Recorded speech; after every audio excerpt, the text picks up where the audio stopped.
Dear students, now let me discuss about angle of friction with the help of same example. Okay, so here on the mass M, capital F force is applied and frictional force small f will arise, and this frictional force basically initially it is called static frictional force. Then when the frictional force is at its maximum value, then you can take it as FL. Okay, the maximum value of the static friction is FL. So we will discuss angle of friction. Obviously, the term angle of friction will arise at when F is equal to FL. Please keep in mind, this is very useful. Okay, and now let me draw the other forces that are acting. So this is the normal reaction. Okay, so now this is the normal reaction. Two contact forces are there, I have told earlier, one is normal reaction and the FL. And what is the net contact force? The net contact force will be along this direction. This is the R. Okay, and we have discussed earlier that this R is nothing but, obviously these are two perpendicular components, so it will be N square plus FL square. Now what is the angle of friction? Angle of friction is just this angle.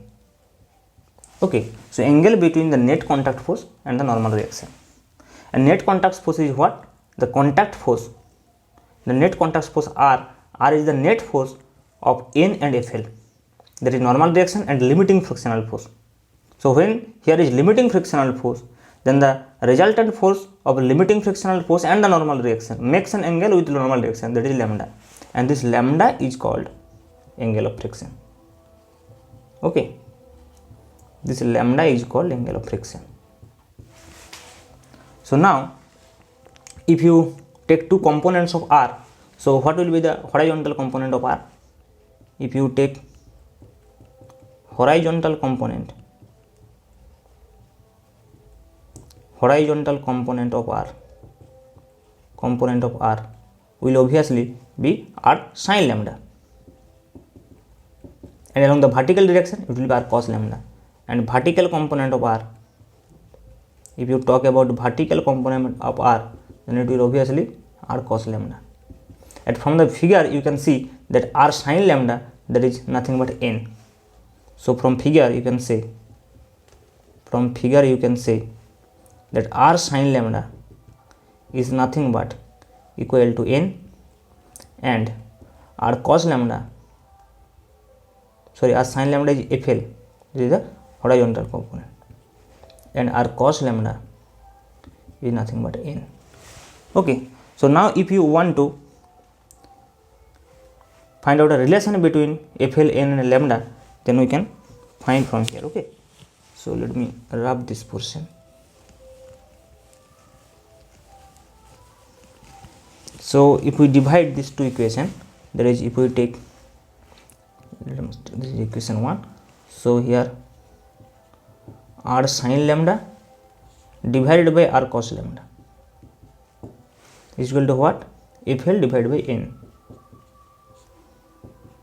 Okay, so you can say here that R tan lambda, R will cancel out, so tan lambda will be, FL will be what? Mu s into N divided by N, that will be just mu s. So tan lambda will be mu s, which implies that lambda is equal to tan inverse mu s. So this is the relation between angle of friction and the coefficient of static friction. Okay, so this is a very important relation. Now if you want to find out R in terms of mu, then you can find out from this equation 1. Okay, here from equation 1 we can substitute the value of N and FL. Okay, so what will be the R? So you know that R will be root N square and FL is mu s into N, so mu s square into N square, so it will be N root 1 plus mu s square. So you can find out R also in terms of coefficient of static friction. So this result, and tan lambda is equal to mu s. Sometimes for problem solving purpose you need these two relations. Okay, so please keep in mind this concept of angle of friction. Okay, thank you.